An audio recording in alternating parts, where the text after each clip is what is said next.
I know you won World level 1 fights. We've seen a lot more fan outs, but it seems like both teams have a lot of prep here. Ezreal's cheating because he can just check every brush from 1100 range and doesn't have to commit to anything. Not great, not interested in the team. Mana potion as well, which is just not fair.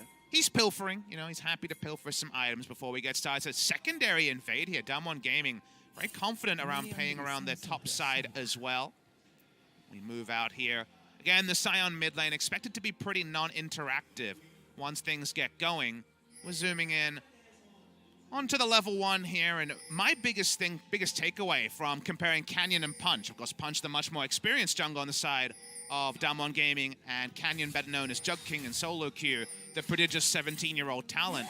My biggest takeaway between the two was how good Canyon's pathing was in game number 2 of that series. The big play from him was to read that it was very likely the enemy jungle was topside when he set up for a counter gank and just recall, go take the Drake, and he knew there was no chance of being counter ganked because there was a 90%, obviously I didn't see him, but a 90% chance that the enemy jungle was camping top. And little things like that, having that little tactical nous, I guess you could call it, as a 17-year-old, really does kind of make me excited about where this player can go as he integrates and gets used to competitive play more and more. Let's see how he makes use of the Kha'Zix this game, because Kha'Zix has been kind of the premier jungler, especially with so many Camille bans on patch 824B. Yeah, and we are going to have a slight pause here, ladies and gentlemen, at the beginning of game number 1. So, hi guys. We're going to come back again, and I think this is actually a great opportunity. I feel like this is a blessing in disguise, Papa Smithy. I mean, I wanted some games, so I don't see... Well, no. Maybe you'll be more excited now, because it's Christmas, of course, Christmas Day today, and I did get you a Christmas present. So you didn't tell me about this. Yeah, this is to commemorate one of our first casts together. I didn't get you anything, Alice. And then, well, I'm going to give this to you anyway. This is an old newspaper cutout of our first broadcast on the LPL stage together. Energy Pacemaker versus OMG, if you remember. Something to remember. It's one of my favorite games of all time. Did you run out of money? Why is it in black and white? That's for an old newspaper cutting. Oh, really? We were in the newspaper? Yeah, it was in the news. Yeah. Oh. Yeah. Well, thank you. You're welcome. Okay, I'm lying. I got you something, Atlas. I got you 2 best of 3s to cast with Papa Smithy 109 days later. Thank you so much. I know what you wanted. I know what you wanted. I know what you wanted. Now, we're getting an update, guys. It sounds like there was actually a hotkey error on the side of the KeG Seoul lineup. They played a lot of less games, so a little bit less used to the settings here, so it's going to be a slight delay before we get back into Doran needs to make sure that he gets all of his Akali hotkeys in order, you know? You need to be a bit frantic on that champion, I mean, so does she it does press, make some sense. She kind of presses Q a lot. Yeah, I mean, you press E sometimes, and you need to press W when stuff gets annoying. Yeah. Yeah? You used to be an Akali guy. I've never been an Akali guy. I was an Akali guy when she was extraordinarily easy. You just dash at people and press Q. Also, when she had the most specific rune page of all time. Yeah, no, I really did enjoy that. If you joined League of Legends after the Akali rune page, that was the first time where you needed a rune page, or you just shouldn't play the champion. Yeah, you needed a specific one, otherwise you literally couldn't enough AD and AP to get her passives online. I believe they were Spell Vamp and Lifesteal, I think, were the 2 passives. If you didn't have those... Oh, no, Damage and Spell Vamp. Damage and Spell Vamp were the 2 passives, and it was based on having a certain AD and AP amount that you would get from runes and item start. So without that, the champion was basically just rubbish. Without it, you basically shouldn't play it. Even with it, it was kind of like the same as now, where if you're in a Akali main, she's great. If you're not, maybe don't try playing her. But the fact that you needed a rune page that wasn't like communicated in the client, you kind of just had to know this or follow the pro scene or get on Reddit or something, was a very, very different thing. And there was also a way of doing it as well, where you managed to get like the right amount of per level runes and flat runes. So you needed to buy like the weirdest amount of stuff. She still does have a similar passive, which is useful, at least for remembering the past, but it's nowhere near as ridiculous as it used to be. Do you remember dodge runes, Papa Smithy? I do. Oh, good times. I have a great dodge runes anecdote, but maybe we're going to have to talk about a great game. Yeah, there's a hook that's going to land here on the bottom side of the map. Already pop off, bring some damage back, and Nuclear taken down to 200 very, very early on. Maybe we'll see DAMWON decide not to take that particular trade in the future. We've all felt level 2 Lucian. Where press the attack does so much bogus damage in the trade compared to the other kind of meta 80 carries. So nice little opening there won't help Nuclear's time. And Lim's going to continue to play bot side now. He was spotted walking towards the bot lane already, so it seems like vertical jungling will be enacted by this. Allows the Lucian to continue to play brazenly. Well, Beryl is going to find him. Wanted to confirm. Yeah. All about confirming that. He could have gone for a chance hook, but unlikely to get the blue steal away. So just to confirm the vertical jungling that's happening here, and just to confirm that Nuclear and Beryl are going to have to play with ultra respect when dealing with Gumayusi and Pops, Rakan and Lucian. Well, at least Canyon's going to easily just move over to the blue buff on the other side of the map. We'll see whether he farms out the rest of the jungle as well, or whether he's going to put some pressure elsewhere. At the moment, feels like Plex is just getting shoved in over and over again, which is likely to continue happening throughout this laning phase in the mid. Just going to be a farm off, top side of the map. Dorian getting shoved in here by Naguri as well. I think to slow down kind of Canyon's advance, because the one thing I want to point out is some great lanes for Canyon to gank. Kha'Zix provides all the damage, but none of the CC. Obviously, the slow on W is decent, but really is a damage jungler. Lissandra, and with Aftershock, the setup perfect. The Urgot, especially post-6, has a lot of kill pressure as well.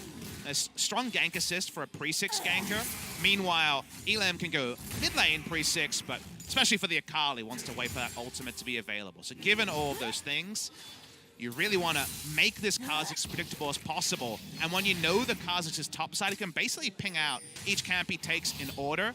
It makes the predictability factor so much higher and makes things very comfortable for the side of KeG Seoul.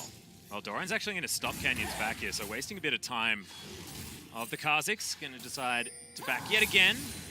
But putting a little bit of dent in the clock could be a problem here for a jungler, like you say, who's been so good at being in the right place at the right time. Right now, Showmaker actually taking a cue that he didn't want to take there from Plex in the mid lane. Going down relatively low, and now with no mana at all. Just about a shopping time, though. He's got teleport, doesn't feel too bad about it. The cooldown on teleport a bit shorter these days, so with the channel time going down as well. Everything's fine on the side of Showmaker. He's definitely not flexing on the Katarina with his red side last pick like he was last time out. Gonna be much more of a team player. We saw yesterday the Glacial Augment Lissandra coming up pretty confidently, but with there being no hard tank, no Scion on the side of DAMWON Gaming, the much more normal Aftershock is probably the right way to go. Yeah, I understand Aftershock a lot. And speaking of keystones, we've got the Unsealed Spellbook coming in from Plex as well. On the Scion, not necessarily the most common. And you were talking about Glacial Augment. I mean, that would have been an option that I would have expected from the Inspiration Tree. But no, not going to happen this time. Want some flexibility in the Summoner spells. There is Spellbook on both sides. Possible the matching Spellbook is for Baron or Drake Secure, because the smite from the Spellbook when you're a mid laner or a top laner, you're always going to be over-leveled compared to enemy junglers, and thus you always have that 50 to, say, 200 true damage advantage trying to pick up an objective. Speaking of those objectives, Infernal's being started very early because there's Control Ward Vision around here. This is going to be pretty expected, but does Canyon feel strong enough to walk up? After those early trades, it's pretty tricky to do. Oh, Gumayusi right over the edge here as Beryl has to try and get back. The double tap, not quite enough. And now Pop's being caught. Canyon picks up that kill. First blood going over to DAMWON, and KeG will feel robbed. They are going to be able to take themselves the Infernal Drake, and Elim gets out. In fact, everyone is going to get out in the end, but man, that first blood, that was a steal from DAMWON. Well, it still ends up being an acceptable loss. One kill for the first spawn Infernal is probably okay. It's not ideal to give up a kill, but the moment that specifically the Thresh walked up here, the theory is from Pop, okay, Rakan walks up and says, all right, we've got this one. I can follow with the Blast Plant. Unfortunately, the enemy jungler is there. They don't have that final auto or two to take down the Thresh. So it just ends up being a little bit too eager from the side of the Rakan. But overall, because they got an Infernal for it, because it is, in fact, named that Infernal Drake, you'll take it if you're KeG Seoul. Yeah. And it also matches the skin choice of Dorian here as well, so they certainly needed to make sure that they put as much emphasis on picking that one up as possible. Well, I don't believe in accessorizing, as you can tell from my Santa hat, so... It's the complete opposite of what you're doing today, Papa Smithy. Come on, mate. Oh, it's not opposite day, it's Christmas Day, so... I'm sure the fans know I'm just giving you a hard time because I love you, Atlas. Plenty of love coming out here. Cost of love. The bromance is real. Thanks, Papa Smithy. I love you too. And Gumayusi feeling good. Got a big wave to farm down the bot side. Yeah, he was even before that wave crashed, so feeling fantastic. He's around the mid lane here, as we got a bit of a visual bug. Yeah, that was a Flex overreached for his Q. Here is Canyon. It's going to be a hard going to come forward. Yeah, he's going to get the snare, though, and the Scion is well and truly dead. Manages to get the goal with the E before he goes down. decides he doesn't want to invest any sort of summoner spell to try and get out of that one because he was dead. The Evolved Claws there coming up big as well, sticking with what we've seen mostly in the KeSPA Cup. Cleared in our second series.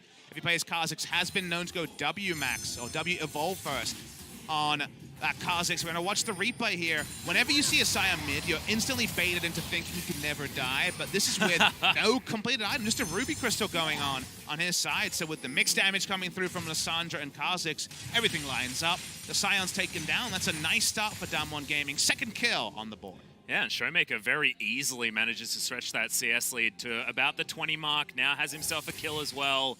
And DAMWON playing a very different League of Legends to what we saw from them in their first series. This isn't trying to style on an opponent. This is slowly and steadily trying to tear them apart. Working out so far, apart from that dragon falling in favor of KeG. I think the big takeaway from watching the KeSPA Cup this week is just how important your vision line is. Feels like every game is a sum of the vision line, because every game when it comes to the champion selected is pick comp versus pick comp. No team in this case really does excel in the mid to late game. They're very much about, if we got more members, we'll get a kill. If we've got even members and a vision lead, we'll get more kills. And the advantage to that is, if someone on the enemy team dies fast, it's a 5v4, and your chances of picking up a neutral objective go up. So pick into objective. After about 15 minutes is the entirety of the meta. So right now, the vision tells us that just like it started off with the vertical jungling, feeling pretty happy on the top side of DAMWON Gaming. And meanwhile, a lot of the bot side control is there for KeG Seoul. So around 10 minutes, it's Rift Herald time, you'd think, for the side of DAMWON Gaming. Well, the thing that I'm really impressed with on the side of KeG is how well they've tracked Canyon. He seems to be constantly walking over vision. You see that one ward on the top side of the map in the river just spotted Canyon out on his way towards the top side to take down his Krug. So they don't need to be too frightened of where this Kha'Zix is going to be. Means the bottom side of the map can play a little bit more aggressively, and you can see this is exactly where Elim's heading.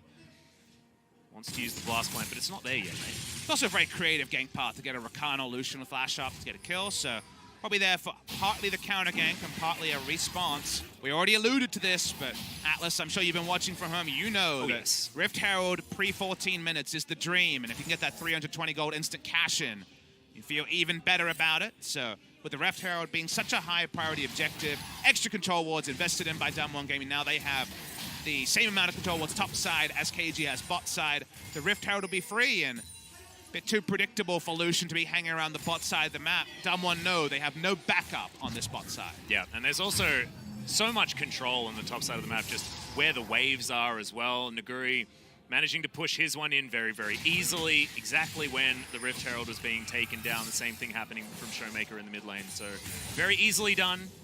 Reminds me of what Peanut was doing yesterday, just getting the Rift Herald on spawn with his Lee Sin. This time the other way around with Canyon picking it up on the Kha'Zix. What you might be surprised about is that Showmaker is mixing up the build even further here. Unlikely to be the GLP, no Glacial Augments. Probably just going to be the Ludens, you know, the very standard mid lane 20% CDR That's adding item. the Showmaker flavor to the Lissandra, I think. I think it's partly that. Obviously more damage than a Proto Belt in most cases, even though Proto Belt's pretty reliable with all the hard CC Lissandra has. But what it does give is more reliable ranged wave clear. And both these teams kind of iffy on the wave clear. Much of it is short range or requires charge up time like the Scion. So given that if DAMWON Gaming fell behind, they'd really need the Lissandra to shoulder wave clear. Ezreal ult does less damage to the minions at every moment now after the changes, so given Lucian that... the same, actually. It was a change a lot longer ago, but still the same factor. I actually don't mind going into the Ludens in this game in particular, just given that interaction. Well, Doran actually going to get a decent trade here against Naguri. And in all the inaction on the rest of the map, Akali going CS for CS with an Urgot is better than expected. Here we go. Yeah, quickness is going to come down here as Canyon tries to leap away. Blast Cone is going to separate the battle, and the Ignite not going to be enough now as Plex just gets some autos onto Showmaker. No kill's going to happen there. So the Insect is going to slink away and survives this time. The kick would probably have been enough damage. It would have been a line ball, 50 damage around his... Ultimate is going to go slightly wide. Doran. That was a correct use of the flash, slightly skewed to get out of the way. And it's also had the correct expectation of the matchup, but later than we might have thought. We thought there was chance for Noguri to run over this lane, but while he doesn't give up a free Gunblade in the laning phase, takes till now. And now Doran actually feels strong enough with the pass to try to lifesteal back up. Yeah, he's going to come back in. But thankfully the auto attack's going to help out with that. Bilge Water Cutlass as well, so only needs another 850 gold or something like that for the Gunblade. Auto's going to land here as Nuclear. Arcane shifting forward now. Canyon wants to grab the first dragon here for DAMWON Gaming. Is going to be able to pick that one up, so Cloud heading on over. Man, this game has really been an extension of what we saw last week. It's playing towards Vision, but it's also a they know that she knows that he knows situation going on here with the little ward put in. It looks like a big investment, but Showmaker's just teleporting back to lane when he teleports the Drake, so he's able to guarantee that the spawn comes in, and now Canyon walks up as they look into a potential dive on the bot side, and no Gumayusi is very low. Yep, and Rift Herald is about 3/4 of the way through here as well, so lying in wait. Vision advantage here for DAMWON. Hasn't been channeled here. You can channel it over the wall, but it's too risky knowing that Lee Sin is probably bot side. Well, Pop is going to miss Finally that one. now, they see and they get a bit more information. They channel it over the wall. And this is going to be a dead turret. It's also going to get a cash in 1354. When will that charge come in? There it is. Gigantic. Yeah, that's going to be 2 on the plating, and they should be able to get rid of this turret. Actually, no. So KeG at least saved first turret, but the plating gold is just so much. You wonder if this will evolve, if the meta around contesting at that 1355 mark. I feel like if they had an extra person coin, there is no, it's 1350. They have to channel it now. They have to channel it now. Maybe they could have delayed the plating, but in the end, the turret goes down. Most of the gold is obtained from the side of DAMWON Gaming. No delay available with the conditional information that Elim and the bot lane had on the side of KeG. Yeah, and that's going to mean a 3,000 gold lead here for DAMWON Gaming. Still, not out of the woods just yet when it comes to the compositions. You mentioned the Akali being strong. Now does have that Gunblade picked up, which is such a huge power spike, always has been for this champion. Just have to try and tidy up this bottom side that has been shoved in over and over again. It's all about maintaining as much of an even game until Doran can contest both Nogari and Showmaker in the side lane. And that's still an if. We actually saw this matchup played at Worlds. If you remember, Keen was playing the Akali into Urgot and was never actually able to take down the Urgot as the game went on. Can this Akali be able to take down both? Lissandra's a pretty easy task once you get a couple of items on Akali, because Lissandra's burst doesn't kill you, and then you do more sustained damage than Lissandra does. But the Urgot can be a more difficult assignment, already has magic resist and armor involved in the build path. An evolving story that we'll return to. Meanwhile, feels like DAMWON Gaming want to keep the pace up, because right now in most game states, in most 3v3s and 4v4s, you pretty confidently think DAMWON Gaming will be picking up the Team 5 victory. And that was very cheeky by Doran there as well, trying to stick in that brush for as long as possible. Beryl heads up. He's going to put the ward in there to start things off instead of leaving the Akali to lie in wait. It's the ninja that she is. Canyon to take his red buff here, and just some tidying up here on the map for DAMWON at the moment. Elim going to take the blue buff here, decides that Plex doesn't need it. Hearing a lot of calls behind us, a lot of action here, mostly about setup on the screen. Warding on the side of KeG is pretty good defensively, but not actually. Get eyes on the Thresh. Thresh is in a denial mission, doesn't want it to be anything other than chip poke damage going on to this outer turret. 2 items Ezreal, 1 item Lucian lets you know that it's one of those traditional Ezreal cheap purchases getting maximum value out of his Mystic Shot focused build that we've known about for many years here in competitive play. Showmaker pushing in mid and a lot of map pressure on KeG. And this squad, again, lots of young players, no recognized coach behind them. Can they make the right move here? Can they problem solve their way out of what feels like a bit of a smothering by the side of DAMWON Gaming? Yeah, and I think maybe if we look back on that as far as KeG and how they've been able to win before, it's with flashy plays, it's with outplays more individually rather than as a team. And Sion doesn't necessarily play into that play style. He's more of, let's control the game, let's try and have the right engages at the right times. And that may not necessarily be playing to their strength. And along that point, let's shine the light on what they were facing on that day. It was a lot of scaling. It was Hanwha Life sitting back and scaling and not contesting much early. DAMWON not playing Hanwha Lifestyle, playing much more aggressive. It's double knock up there. Yeah, that was beautiful. That feels good, even if it's not going to lead to any lethal damage inflicted on anyone. This is very much a different style. This is DAMWON playing the smothering, early assertive style that has been the trademark of many of the teams winning in the KeSPA Cup and what we thought would be the prototype way to play on patch 824B. So yes, KeG is staying competitive, but the gold lead is creeping up 100 gold by 100 gold every 10 seconds or 20 seconds. Right, so we are moving to about a 3,500 gold lead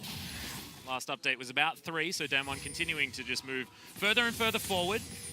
Showmaker, is this his build on actually every champion ever? Double pen? Yeah, just double pen after your first damage item on no matter which champion you are. If it works on Katarina, you go with it. Now, he has to throw in a mana item. That's only when he's feeling too feisty on the Katarina. He gets 10 what kills. kind of mana item are you talking about? When he already has his like Magi. a ghost blade? Exactly. He gets his mana item after his mana item, apparently. Yeah.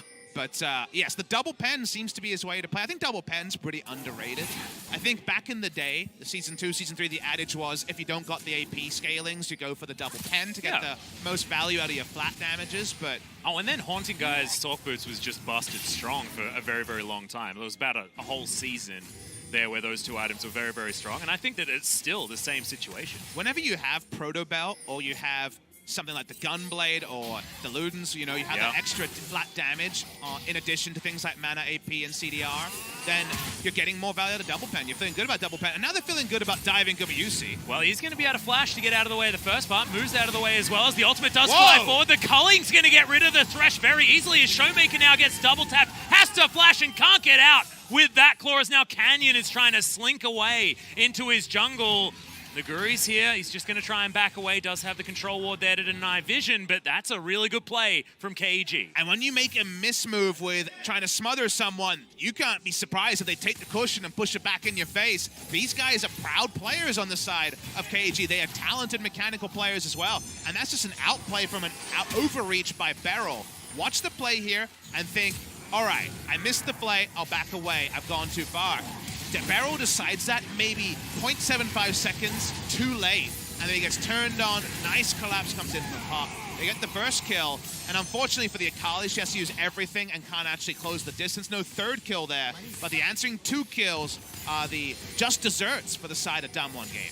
And also, I mean, Showmaker held onto his ultimate that whole time as well, and I have a feeling that's a little bit more like arrogance rather than he forgot to press the button. He wanted to hold on to that for the ensuing fight, and instead, he's just going to die before being able to do anything. So they back away here, and now DAMWON Gaming will keep this, have this turret staying alive much longer than they would have wanted. They're trying to double down around the area. They got a control ward. They're trying to zone. Turret gets low and lower, but KeG, they're bringing the Lee Sin, and they think that 3v3, they can repel the advance, which, you know, if you think about it, the answer is probably yes. Yep, they're going to be able to do so here. Sonic Wave not going to find the target a couple of times in a row here as Beryl was very, very close to getting hit by that, but vision, control being taken back by KeG on the top side of the map in their own jungle. And what I like about this is they were granted scaling time by Hanwha Life because Hanwha Life are playing a pretty slow game.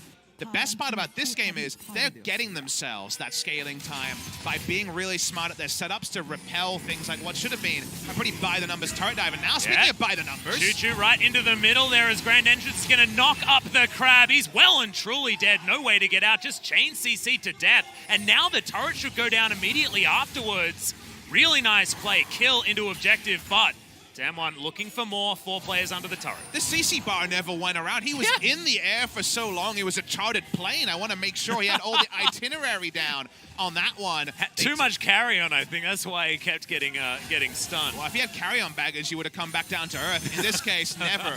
Watch the overlapping CC bar. It's the white bar you see below the blue, above the health bar there. It's still white. It's still white. Yep, he never hits the ground. He was dead. Oh, hard times. And that's the tanky guy going down pretty swiftly there on the side. Now, again, they return. Again, they get the objective, but there's no freebies for the side of DAMWON Gaming. They either lose a member or they have to use a teleport to answer the split push pressure from Akali. KeG is making DAMWON Gaming fight for everything on the map. Yeah, and their 1-3-1 seems to be in full effect here as well, and we'll see whether it can continue to get better and better. The Akali looking stronger and stronger as this game goes on.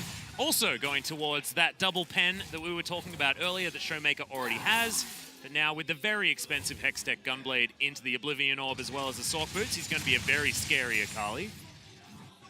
But flat pen against already a cow, soon to be, you would imagine, adaptive. Yeah, he doesn't really want to go against the old Urgot in a side lane. To me, again, I look at KeG and say, I can see how they win, but almost every iteration when I think forward involves Akali being able to outduel Lissandra and Urgot in a side lane. Yes, there's always the potential of flanking teleport, but to get the sort of map control, to get a flanking teleport against, again, a pick comp who's all about their own setups and wanting Lissandra to ult a Squishy, is really tricky to get the right flanking ward. So it's much more reliable to set up some sort of side lane play that for now still seems tricky. And definitely Morellonomicon is a start, but there needs to be a Void Staff and more for the side of Doran. Yeah, needs a few more items before things can really get moving. And will he actually be able to get himself ahead when it comes to those items as well? Because KeG Seoul are 4,000 gold behind, and they're bleeding turrets over and over again. Checking out the vision here available from DAMWON Gaming. The line of scrimmage is not where KeG wants it. All of their control wards are topside, but they are fighting around this Cloud Drake. We'll see whether Naguri's going to be able to get in there. Does have the ultimate available. Teleport is going to get channeled. A couple pinged with the ult here as Showmaker makes his way forward, but he gets stunned up and taken down before he can do anything. Gumayusi's going to be able to get that kill, and now KeG have the man advantage in this fight. Naguri, very, very tanky here on the bottom side, trying to get more. Has to flash his way out as Plex is going to get taken down. DAMWON using their Urgot to try and get themselves a bit of a distraction. Works out very, very nicely, but the Drake does go over to KeG, evening out the Drake count, grabbing themselves a Cloud Drake. As now Beryl finds the hook. That's the Shroud for the wrong character here. No, actually, Doran underneath it, looking for even more flashes forward to get rid of the Kha'Zix, and the kickback is going to be enough to secure the kill on the Urgot. And now, Doran's popping off, the double kill to come in, lands the E as well. Now, Nuclear's in trouble. The last Q, will he be able to find it? Nuclear just trying to get himself out of this fight. It's not going to happen. The Sonic Wave's there, and that's going to secure it. And KeG, can they do it again? It's a delayed ace. It was such good team fighting from Doran in particular. It doesn't matter that he's flayed out of the Shroud. This guy is an Akali main, true and true. It's so much to watch here, you can't know what to focus on, so we're going right to the end. When you're flayed out, you think you're just going to go down. You're so predictable as the Akali, but we're going to focus on the Akali. And if you were watching this from a DAMWON perspective, it's how good Noguri was before this play started. But Doran continues to duel with the Thresh, takes him down, and now it's a 3v1. They continue to chase. There's not enough energy for either of them to take the resonating strike right at the end here, but it's just great skirmishing from KeG. And remember, they got the damn Drake as well. Yeah, exactly. Managing to pick up all of it, and that's going to bring the gold well and truly back into touching distance.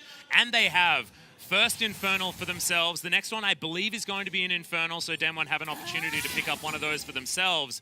But still, this team, if you're looking at scaling, if you're looking at moving to the right parts of the game, they are certainly in a great position to do so. They've got the big true tank in the Scion. They've got the reliable magic damage coming out of the Akali. You saw what Doran was able to do.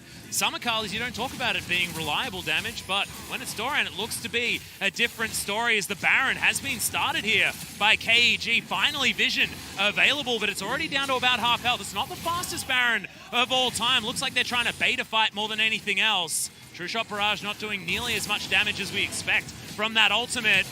It's turn. In goes the fight, but Pop not able to get the engage that he wanted. The flash quickness not going to get in there as now KeG still trying to start this fight. Showmaker with the big flank on the back end, but Doran's already been able to take down Canyon. Can he get more now as he goes into his stopwatch? Naguri just being a brick wall in front of the Akali. The kick out onto Showmaker, ults himself in the backline, and there goes the Akali. Doran not here. This could mean the fight for DAMWON, but can Beryl get anything more done? Nuclear finds himself in this particular battle, gets himself over the wall, and DAMWON Gaming managed to pick up the team fight. What a hectic fight between DAMWON Gaming and KeG. Beryl was the star at the end. We'll get the replay to show how he kept himself alive with a really on-point flay. Gumayusi thought he would get assassination, maybe a double kill. Watching the replay here, it's so hectic. My first thought at this point is KeG needs to get the hell out. The health bars they've already sacrificed. Trying to make the Baron start here means when Showmaker shows up, you think it's going to be all over when Pop misses. Pop is out of the fight, super low health, and Cyan hopes her a lot of time, as we see picture-in-picture Baron will not come through.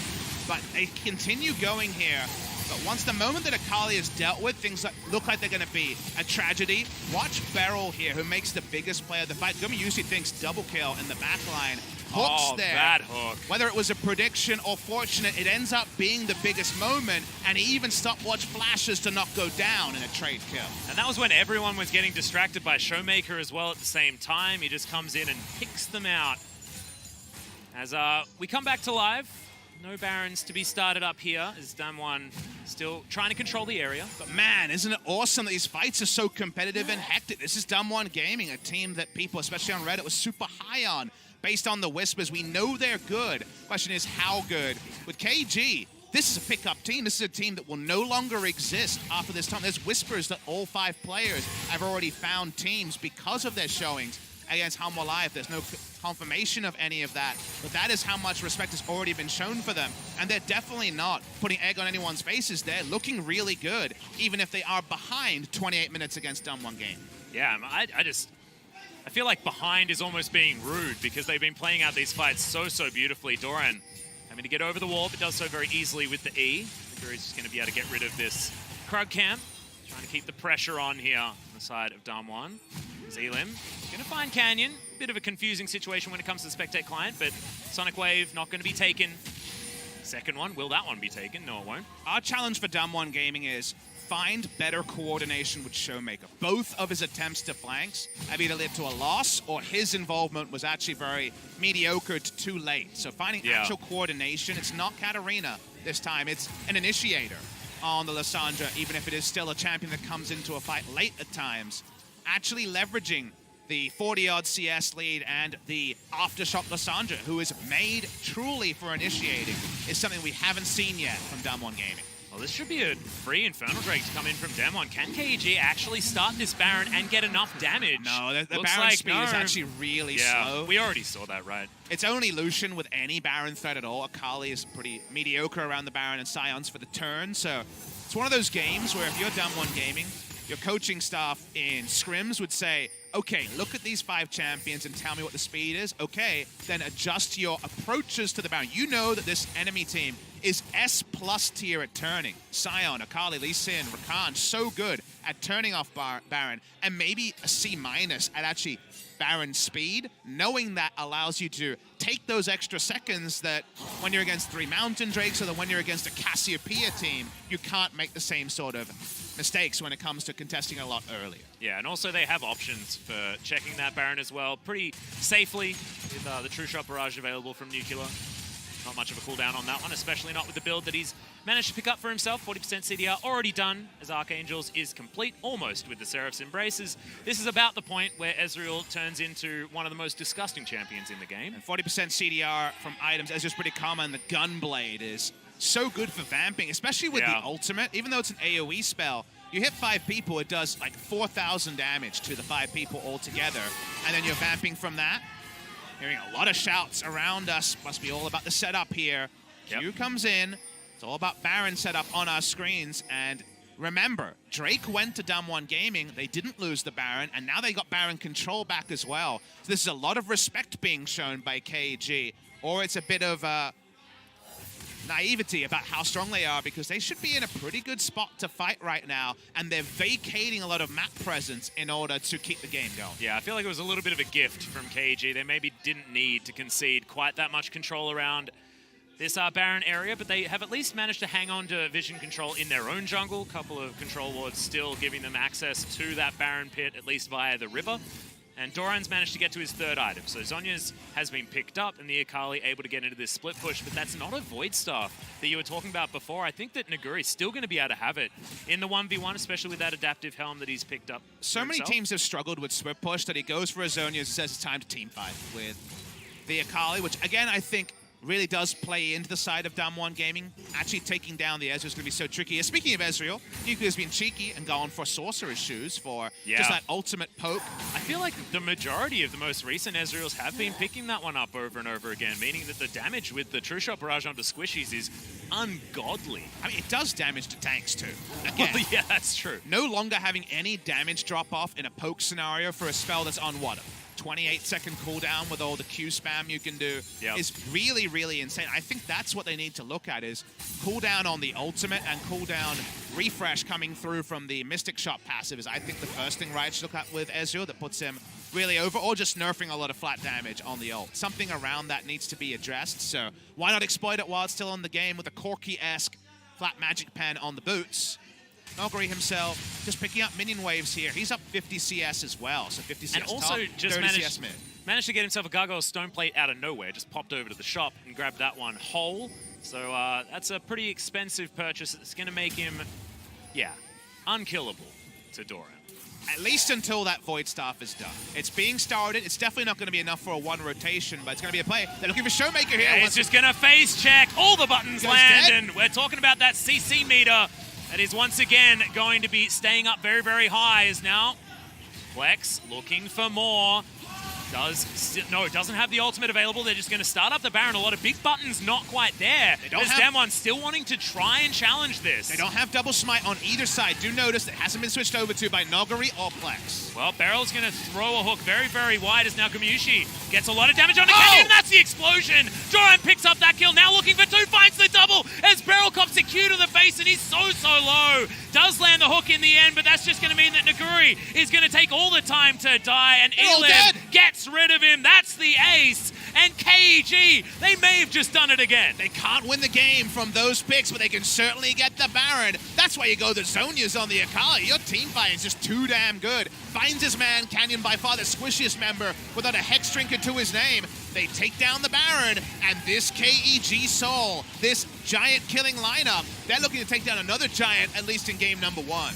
And a 34-minute Baron to come in here from KeG. Let's have a look at the fight again before we break it down. It's all about target selection. A round of damage comes in, and Doran says, well, you're less than half health. You are dead, sir, and takes down Canyon. The solo queue names here leading to some really good coordinated plays from KeG. When the coordination's been required outside of general macro, like vision control, playing for those picks has been super clean by the side of KeG, and now they have the Baron, and no, they get a couple more picks. This game could just end. Well, Showmaker putting his face into the brush on the top side of the map as well. I mean, that's almost inexcusable this stage of the game when you're doing the Baron dance over and over again. This guy is super, super hyped as Showmaker. Rank 7, known to be flexing all times, Katarina. One tricks, that is something that you know. But again, consider that one of the reasons why he was actually not in the kind of pro scene earlier was because he was literally a Katarina one-trick, Talia one-trick for Yukal, for example, a Katarina one-trick for Showmaker. He comes in with that background, and if you think about it, a lot of his instincts are going to be solo queue Katarina, as he's going to have to be retrained to be a pro player. And yes, he's had a lot of great games, but when it comes to, can you get your flanks down on Aftershock Lissandra, it's such a far cry away that his timings have been one of the big reasons that DAMWON Gaming are not actually winning this game. Well, Beryl still going to be fishing for a hook here. We've got the flank coming in from Noguri. Has the ultimate available. Turret is going to go down on the bottom side of the map, and DAMWON really feeling the pressure now as Showmaker struggling to clear out these super-powered Baron minions. They just walk so damn fast. I'm still getting used to it, Papa Smithy. These are epically quick minions. As, okay, Doran going to have to go into his Zonias, but I have a feeling that he's well and truly dead. Okay, Q's going to do it there from Showmaker. It's his turn to fall down. Solo Lander going down on the side of KeG, and now teleport. Yeah, we're going to get the flank to come in from both. Noguri comes in. Showmaker immediately afterwards. Claw of Doom is going to get him right in there, but it's a great Q to come out from the Rakan, and Noguri immediately goes down. Double tap Showmaker. He's dead as well. And can they all just go down one after the other is the question. KeG gets the knock up, does Plex. Canyon to go down for the double. It's Elim's time as the Qs, the double taps, all the damage from the Lucian to back everyone up as Nuclear. He's got the items, but I don't think he can 1v4. We were baited into thinking that Showmaker was going to get a 5-man ultimate. He didn't have ultimate in the fight, so in some ways he baited himself, and KeG is going to win game 1. Yep, they're going to be able to do it. Should be nothing that Nuclear can do unless this can be the hero play that we're looking for, but the gigantic tank Sion just walks at him. You'd think that the Ezreal's got the damage, but no. This Nexus is going to go down, and KeG, this time they're wasting no time at all, Papa Smithy. They're going to take game 1. Is it a Christmas miracle, or is it the new norm? KeG Seoul